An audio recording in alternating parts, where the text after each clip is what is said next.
Go ahead, hit it. Hit harder than that. Go ahead, keep hitting it. Oh. It's working. Yeah, good.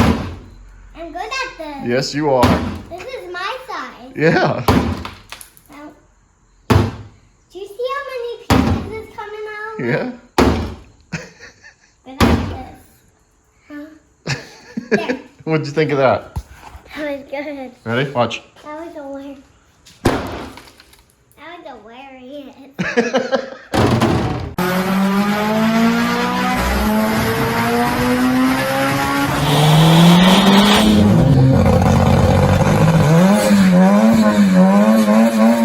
All right, what we have here is a pile of junk. You'll notice there's no hood prop in. The hood is staying open. That's the kind of condition this vehicle's in. So I picked this car up from a dealership. They were trying to get rid of it. It was sitting around for a couple weeks. It was just kind of left there. It's got either a blown motor or something really wrong with the clutch system. The clutch goes right to the floor and the engine won't crank. I even tried putting Ultimate in there, won't crank it. So what is this and what exactly is the point of these videos? Well, this is a part out car. More specifically, this is a manual transmission car. And as many of you will know, to 6-speed swap a Juke, you need a donor car. Here's a donor car. So I bought this car specifically to take all the 6-speed stuff out of it. Wiring harnesses, transmission, linkage, pedals, axles, everything 6-speed related. ECU, BCM, all of it. All that's gonna come out. It's gonna go in a pile. And what I can fit into a storage bin is gonna go in a storage bin and go into storage so that the next time I do a 6-speed swap, I have everything on hand to do it. On top of that, it's got literally brand new meaty tires on it. So, and the body from there back is in great shape. There's a little dirt on here, but I already have the doors sold because they're in awesome shape. And then this car on the inside is basically brand new. Aside from that floor mat, this thing is immaculate.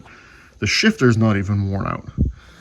The buttons on the icon system aren't worn like you normally would see. The steering wheel needs to be cleaned, but the leather is in great shape. It's not wearing off. So this is a part out car that I got specifically for the 6-speed parts. So I'm gonna go through and just document the process of taking everything out of it. I'm gonna go ahead and tear this thing apart.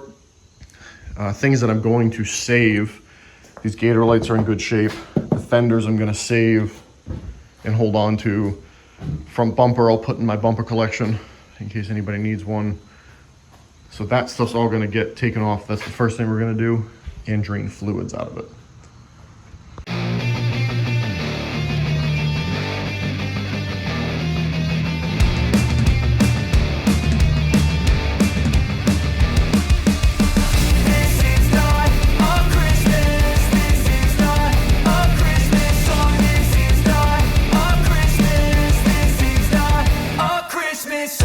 There was an entire squirrel village inside of his crash bar, which you would not think this car had been in an accident, but it had at some point. The foam's not damaged, so they replaced the foam, but they didn't replace the actual crash bar. I find this a lot on these Jukes, surprise damage like this. One time we found a crash bar that was like folded in the dead center, but the bumper and foam were brand new. It's crazy. So we've got all that off. While that's up in the air, we're gonna drain all the fluids out of this thing so we can get radiator out. AC system's gonna stay in and whole because I don't wanna have to drain it out. Well, the junkyard deal with that. This I need. The pumps on those go bad all the time and these crack all the time. Another sign that this thing was in an accident at some point is that wasn't attached and it's burned through, so it's been like that for a while. Typically those get damaged when they get in accidents and nobody bothers fixing them. So we'll start working on getting the engine and transmission out of it. The Christmas tree's on fire, Santa's holding the lighter. My parents are both liars.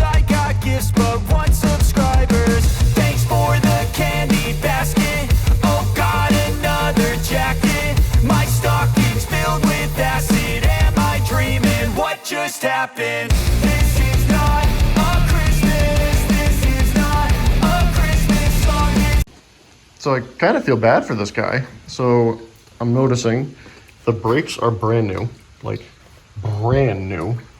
I'd say no more than a couple weeks of driving old. You can really see it back here with how fresh the paint is. And then I noticed the gear oil was brand new that came out. Well, this has a brand new OEM axle in it. Like, there's not even corrosion on the cotter pin. And on top of that, it's got a brand new lower oil pan. Some serious money got put into this thing recently. And now it's getting scrapped. So I kind of feel bad for the guy. In other news, the fenders are junk. This one is the worst one, but you'll be able to see it on camera.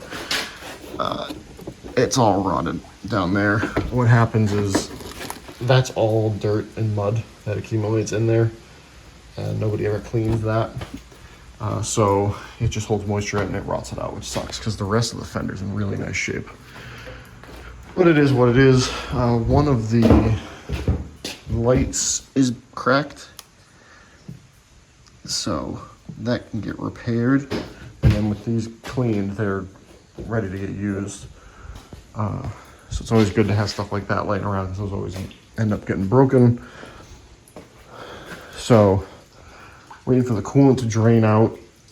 The gear oil's still got a little bit dripping out. I'm gonna take these axles out, save the axles, especially knowing that the other one is like new. You can see the difference on this one, how rusty that is. That's usually what they look like.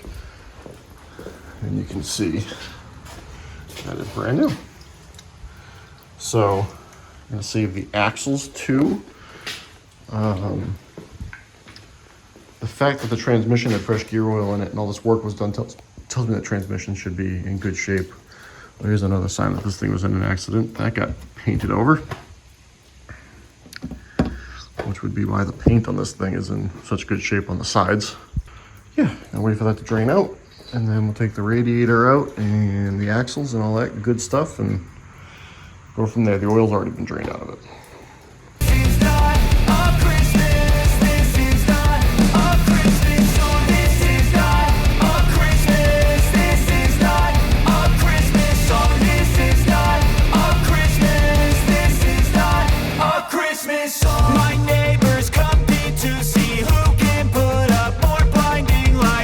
Alright, everything is disconnected from the car, shift linkages, transmission mount I loosened, smashed down, so that's ready to just fall out.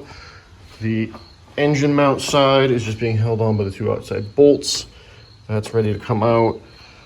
So all that's left to do to get this out is I can disconnect the second cat pipe from that flange right there underneath the car and do the lower torque mount. You're gonna have the clutch line unhooked. And this is ready to come out. I take the intake manifold off just so it gives me another place to like bolt the engine hoist to. I usually don't keep throttle bodies, but this throttle body is exceptionally clean on the inside. So I'll toss it in a car to test it, but I mean it works. It's just that's really clean. It's obviously corroded on the outside, but it's very clean. Mass airflow sensor was tested good. You can keep that. ECU, got to keep that for the 6-speed swap. Map sensor, tested good. Keep that. These tubes right here are like $120. And there's this little boot insert right here, that piece of rubber under the clamp. They rip all the time when you start trying to boost up. So this is a good spare to have. Got our axles. This is my throwaway scrap pile. Get rid of all this stuff. We don't need any of it. That's gonna get scrapped, that's gonna get scrapped. Up a torque mount, I'll hang onto that because I only have one of those left. I like to keep those in stock. Harness is still on the engine. When I get the engine out, we'll take this harness off to put it away for the 6-speed swap. And then I need to do this side of the harness. I'm gonna take the dash out really to do the next bits. So once I get all this out, put it back on the ground, bring it over into that bay, we'll rip the dash out of it and get all that wiring and the pedals and all that stuff. This engine, I'm thinking I'm just gonna scrap it. It's in really rough shape. I'm going to take sensors off of it that are good. Cam crank sensors are good. Coil packs are good. Not keeping the boost solenoid because those always go bad. The turbo is, we'll see if it's in good shape. It's always good to just have a spare laying around. But this thing does have, you know, a lot of miles on it. So I took the IPDM out and added it to my IPDM collection. There's 7 of them up there. Anybody needs an IPDM. So we are chipping away. So engine's out next after we do the stuff underneath. All right, got the engine and transmission out of the engine bay. We're gonna push this off to the side, put this back up on the lift, finish taking out the second cat pipe, remove all the heat shielding so we can get the shift linkages out. This trans mount needs to come out. And then we'll push this over into the other bay to rip the interior out of it so that I can get the wiring harness for the 6-speed stuff, the pedals, cluster, all that stuff. But it's pretty much everything we need out of the front of the car. This is going to be part of the harness that we have to remove. So this will be keeping, but that's not going to actually come out until we get under the dash done. Because you can see there's a hole there with a big grommet, and then that side of the harness is actually smaller and it comes through this way. Because there's no way you're fitting that through that hole. And that also includes the main connector and all that stuff. So this has to get broken apart, transmission, put to the side as a spare. Again, I don't know the condition of third gear in this particular one, but I do have quite a few of these 6-speed transmissions laying around with third gear problems that I need to just take them apart and replace the synchros. I just haven't had time to. I know I had just spoken about how I'm just going to scrap this, but I might check to see the condition of the crankshaft. MR16 cranks are really hard to find and are really expensive if you can get them. Now you can use an MR18 crank. It's the exact same crank. We've confirmed that, but as they're getting older, those are getting harder to find. So the more cranks I can have laying around that are good, the better, because you never know when you're going to need one. And with our drag car about to get even more power for some testing, we might end up needing that. Downpipes gotta come off so we can scrap it, and I gotta check the condition of the turbo. Again, if it's got like no shaft play, we'll keep it. If it's a little close to the excessive side, we'll just end up scrapping it, rip all the sensors out. So, but that can get put aside because I want to get the chassis out of here. Between the last 3 days that I stopped filming previously, the wheels and tires have already been sold. I thought the doors were spoken for, but that person changed their mind, so the doors are still available. So what I might do is when I rip the interior out, I'm just gonna take the doors out, throw them in storage with some plastic wrap around them to protect them, because they're immaculate. They're in fantastic shape. And then the same thing with the hatch. The hatch is in fantastic shape. This rust right here, that's on all of them, but the rest of it is great. Glass is in good shape. So those body panels will probably save, and then I'll just fill this thing up with scrap metal and scrap the rest of it. So already moving along. All right, we got our linkages freed up, so we took off that heat shield, the second cat pipe, and then there's 2 nuts that hold on those studs, which release the linkages. So with the linkages released, there's no need for this to be up on a lift anymore. So we're gonna get this off the lift, clean up the squirrel's nest. And then it's just a matter of removing the rest of the 6-speed stuff from the interior. All right, horrible exposure. So we've got the engine stuff all out. We don't need to be in there for right now. Now we got to work on taking this interior out. So the way that I work on stripping these interiors is kick panels come out, glove box comes out, climate controls come out, radio comes out, this surround comes out. We get I call this the street bike tank. We get the street bike tank out, and that exposes a lot of the mounting stuff for the dash. We then work on getting this surround out and take the gauge cluster out, which we need for the 6-speed swap because this is a different cluster. That gives us access to the rest of the bolts to get to the dash, so we can get the plastic part of the dash off. Taking the steering wheel out does help. So in this instance, I probably will, just to help me out, but we do need to put the steering wheel back on so that we have a way to steer the car when we push it around. So this is a big job to get out. Luckily on this one, we're not deleting HVAC or anything like that, so we really just need to get the wiring harness of the BCM, which is stuffed up there, and this wiring harness needs to come out. And then when all that's out is the easiest time to do the pedals, instead of laying underneath there and trying to get the pedals. I'm also going to pull these seats out, which I actually might yank the seats out first just to give me more room to sit in here and work. So I'm just going to get to that. Got everything out that we needed to get the dash out. It's actually just flopping it around in here. Everything we took out's in the back seat, including the airbag. I left this on because it's just not worth it. We're not worried about damaging this dash. So now the fun part is just fishing everything over to get to what's behind it. All right, we got the dash out and we've added it to our dash collection we've got going on over there. That's a whole nother story. So now we have access to our wiring harness. So what I'm going to do next is pull this shifter assembly out. It's in real need of a upgrade, which we will provide to whoever gets the 6-speed swap. And then we can pop the linkages out because we can now access all of that. And then the fun part of taking all of this off this bar begins. And I'd like to point out that this is how the factory does it. Those are all grounds. That's how they do that from the factory. So anybody tells you have to do like a ground bus or anything crazy like that, that's how they do that from the factory. Same on that side.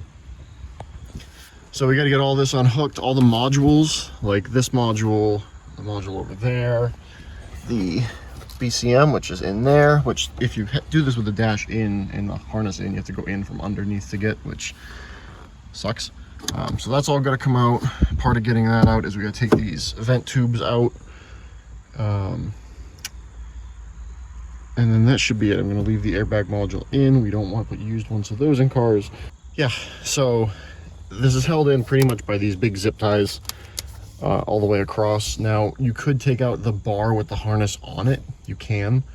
I choose not to just because of the HVAC stuff. It's kind of a pain in the ass. I'd rather go through, unclip everything, cut the zip ties, and just take it all off because that's just easier for me.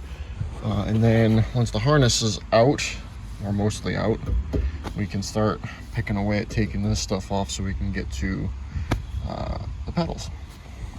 All right, we got the whole harness out. That's it right there. And now, because we did that, we can pull this harness through the firewall after we disconnect it from the pedals. There's one ground strap we gotta undo. See it right in there. Focus. Undo that, and then that harness comes out and we can finish removing that. The electronic power steering units in these are ridiculously expensive, and this one is in really good shape. You can see, aside from corrosion on that steel bracket, which they all get, it's all in really good shape.